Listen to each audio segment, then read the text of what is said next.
Deməli biz bugünkü dərsimiz diaqnostika ilə bağlıdır. Deməli sim kart diaqnostikası ilə bağlıdır.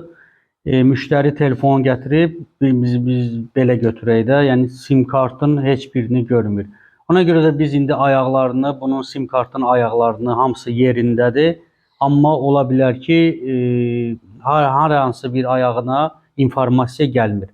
Onda biz başlayırıq indi informasiyanı yoxlamağa. Sim kartın ayaqları yerindədir. Hamısı heç biri qopmayıb, sınmayıb.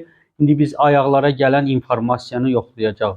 Gördüyünüz kimi uşaqlar bir testerin iki, yəni şnurundan hər ikisi əlimdədir. Birini minusa qoyacağım. O biri ilə isə informasiyanı yoxlayacağım.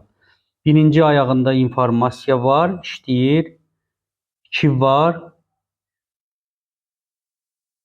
Üçüncü ayağında informasiya var. Dördüncü ayaq minus oturur, düzdür. Beşinci ayaqda informasiya yoxdur. Yeddinci ayağı, altıncı ayağında informasiya var. Deməli bizə bu sim kartda bir dənə ayaq, orta ayaq lazımsız olduğu üçün, yəni birinci sim kart yeri işləyir. Keçirik ikinci sim kart yeri. Həmçinin də indi yoxlayırıq. Birinci ayağında sim kartının informasiya yoxdur.